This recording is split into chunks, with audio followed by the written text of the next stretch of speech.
Thank you. My friends, I'm here this morning urgently to share a matter so pressing and of such importance that it may well determine the fate of your entire enterprise.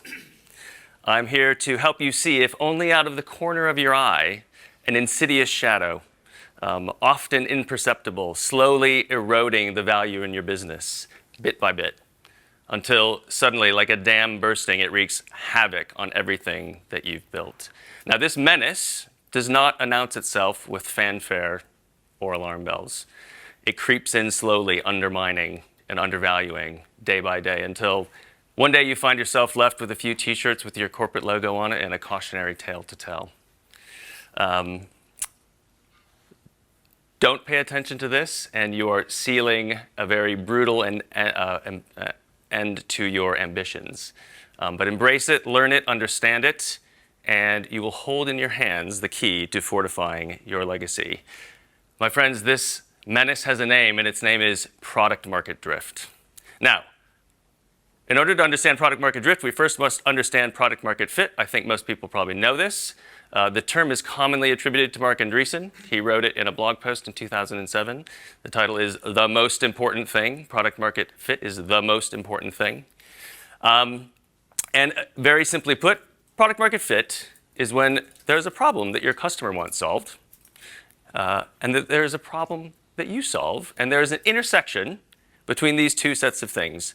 And if you have that, you have product market fit. Now, we often lionize companies that make these big, massive pivots and finally arrive at product market fit. If you think about Slack. Slack was a large game, online game, called Glitch. And Slack happened to be, what we now know is Slack happened to be the internal messaging system for that company. Stuart Butterfield also founded Flickr. Flickr was also the byproduct of Stuart trying to build a game. That game was called Ludicourt. So he keeps trying to build a game, and he keeps accidentally building multi-billion-pound-dollar businesses. Twitter was actually a podcasting app called Odeo before it turned into, well, I was going to say what we now know as Twitter, but what we now know as X. You think about Insta. This was a ripoff of Foursquare called Bourbon. We all know the origin story of Facebook. YouTube was an online dating video service called TuneIn and Hook Up before it turned into the thing we now know as YouTube. But my favorite epic pivot ever was a company called Kootal. Now, in the 18th and 19th century, most of the homes in the Western world were heated with coal, and you would buy Kootal, little putty, to rub on the wall to get the soot of the coal off of your walls. But when people stopped using coal to heat their homes and they moved to other fuel sources, Kootal was faced with a real problem. You know, they were literally faced with an existential crisis. And they made, in my mind, the best, most epic pivot in the history of pivots. And they've since sold over 3 billion cans of Play-Doh. Now, why we lionize these stories about companies that got it so wrong before they got it right, I don't know, and that's probably the subject for another talk.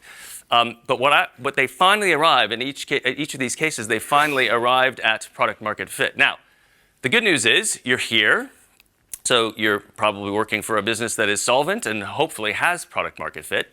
But the bad news is that you're already infected. Product market drift is already undermining everything you do. It's impossible to avoid it. What we're going to talk about today is how do we put it off for as long as we humanly possibly can.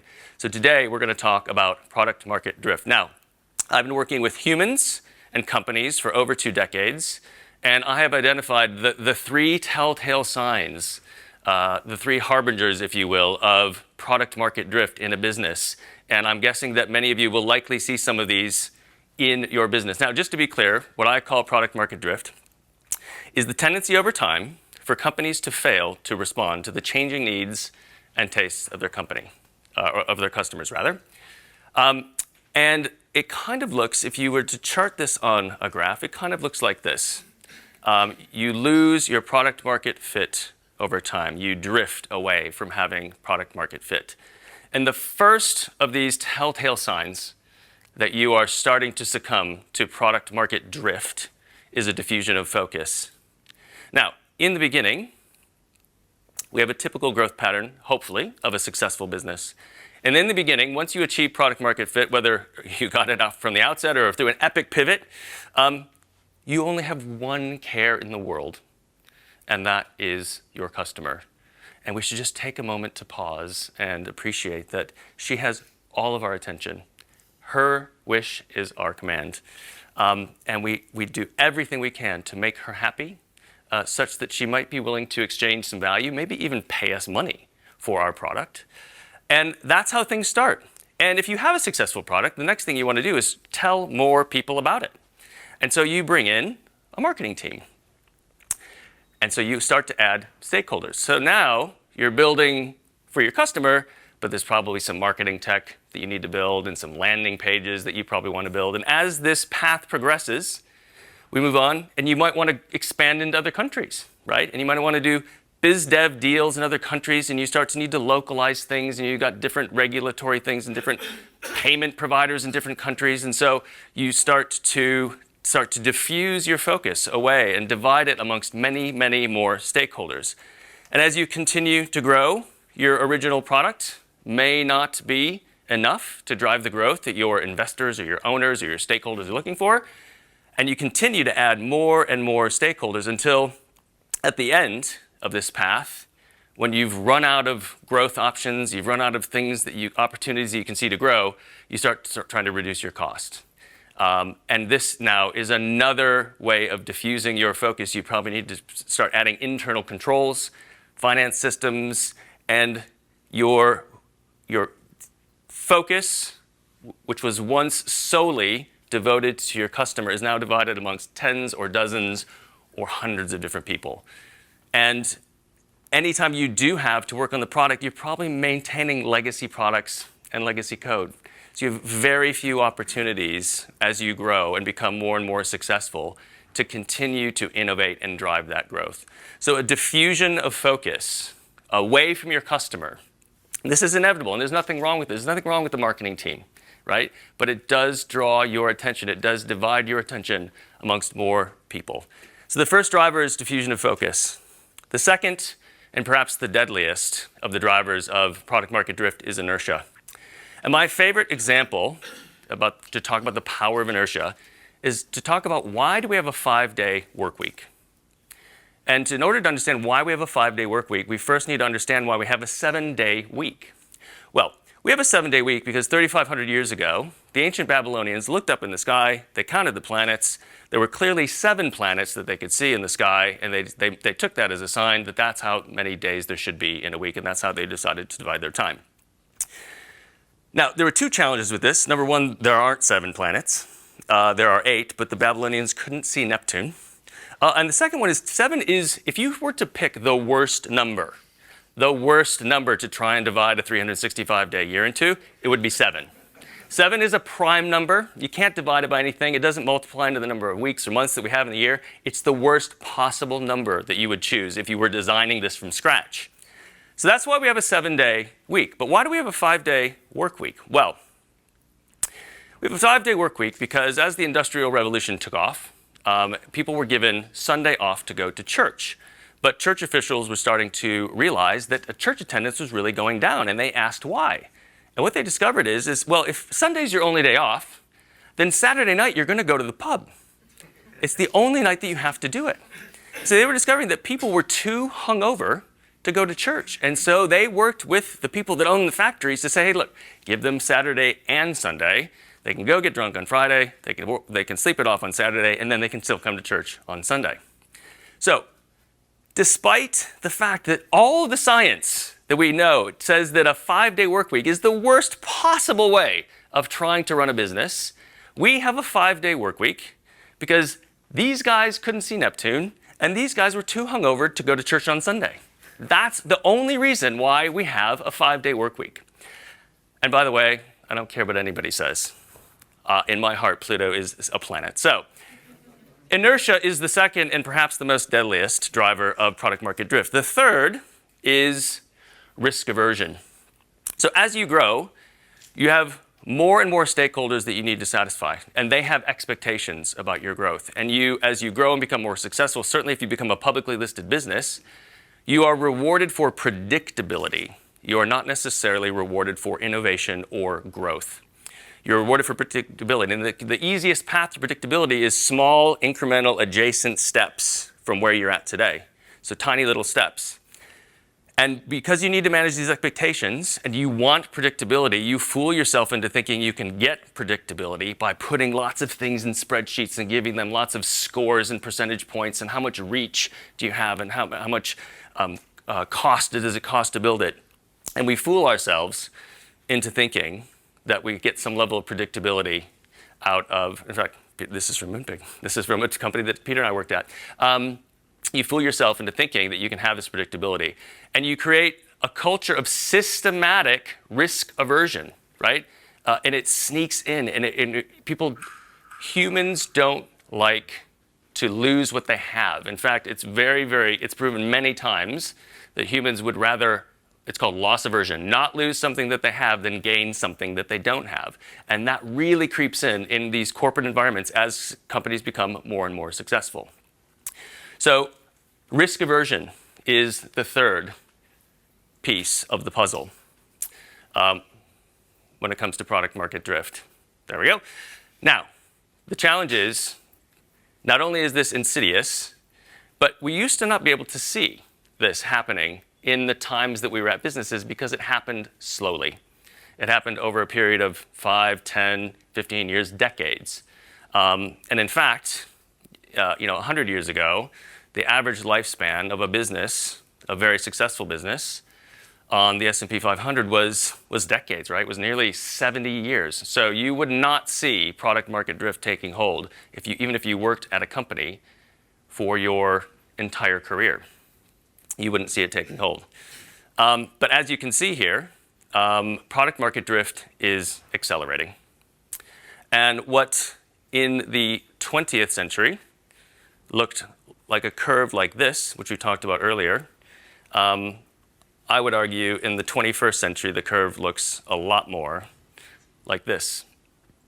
So you can, within the course of a couple of years, right? It might be your first job out of university. You can work at the coolest, hippest, most amazing company on the planet, and then you can watch that disappear into oblivion by the time you turn 25 or 30. That's how fast and how powerful this force is. So 15 years ago, the iPhone came out. And today, your customers' expectations are set by the largest businesses in the world. So 15 years ago, you get the iPhone. Today, your customers are live tweeting from their Fitbit how many calories they burned when they rode the Tour de France on their Zwift in their guest bedroom. And they're tracking in real time the GPS coordinates via satellite of the food that they ordered 20 minutes ago. And they're binge watching Succession all the way through to the end where they're watching Tom get named the CEO at the end. Come on, it's been out for 6 months. If you haven't seen it by now, it's your fault, not mine. But the biggest and largest and most successful enterprises in the history of human enterprise are setting your customers' expectations, whether you like it or not. So product market drift is accelerating, and the bar, just to meet the basic expectations of your customers, is going up incredibly, incredibly quickly. At the same time, the barrier to entry for new entrants is going down. So if you run a business on AWS, you effectively are running on the same hardware as Amazon, the world's largest consumer e-commerce company. And when you run that business, you can have infinite compute, you can have infinite storage. Those things are effectively free. The barrier to entry for new entrants is almost non-existent, and they are not encumbered. They're not encumbered with all of the product market drift aspects. They're not yet encumbered with that diffusion of focus or the risk aversion or the inertia because they haven't been around long enough. So they their only focus is on that customer while you are dealing with all of the trappings and challenges of product market drift. So product market drift is accelerating. Your customers' expectations are being set by the most successful, best funded businesses in the history of human enterprise. And the barriers to entry for new entrants who can come in and serve your customers better than you can are effectively zero. So what do we do about this, right? All hope is lost. We should all just give up and go home. Well, there are a couple of things that we can do that I've experienced in my time, but you're not going to like the answer. It's going to seem too simple, but I promise you that if you embrace it and take it as a practice, it will definitely help you at least put off succumbing to the force of product market drift. So at the end of the day, product market drift is like everything else. It is a cultural problem. And I don't define culture as some ethereal, magical thing. I'm very clear that culture is simply the collective manifestation of the individual behaviors of the people in your organization. It's just the actions and the behaviors that people undertake when they go to work every day. And you have an ability, especially if you're earlier on, to establish what are those habits, what are those practices, what are those ceremonies, rituals, what do you celebrate, what won't you tolerate, right? Culture calcifies and solidifies quite quickly, but if you're in here, presumably you're a startup or a scale-up, you're now at a crucial moment in the history of your company where it is absolutely crucial that you think intentionally about how you create that culture. And I would argue that the most important thing in creating a culture that inoculates you against product market drift is to do one very simple thing, or try to build this into your culture, which is simply asking the question, what's in it for the customer? Now, you might nod, you might think, Dave, that's stupid, that's obvious. But if you are, like many of you, have worked in businesses where it's an exception if you actually talk about the customer, if you get around to actually saying, hey, so what's in this for the customer? Because you're talking about your internal problems. We've got conversion problems. We've got retention problems. We've got cost problems. We've got all those problems. We don't ever talk about the customer. We talk about our internal problems. And that is the beginning of the end, my friends. That is a telltale sign of product market drift. So building into your culture some kind of ceremonies or habits and practices. I've seen companies that leave a chair empty, and that's supposed to be where the metaphorical customer sits. I've seen companies where they start kind of every decision-making meeting by asking, what is in this for the customer?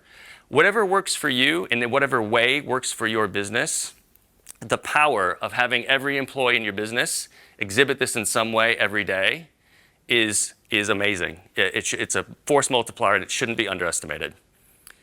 So if you remember one thing from today, it would be when you go into work tomorrow, try and figure out a way of introducing and reminding people that we're actually doing this for a customer at the end of the day. Now, Apple does this really well, right? They're one of the most successful businesses in history. Well, they don't. No one is immune from this.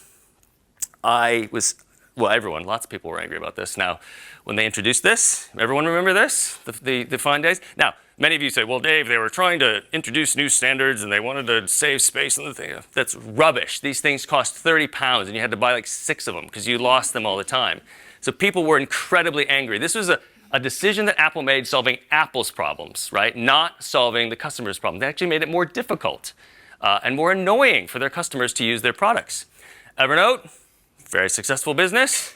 Evernote changed their licensing. After 20 years of giving things away for free, they decided to start charging people for a lot of the things. And people were incredibly angry.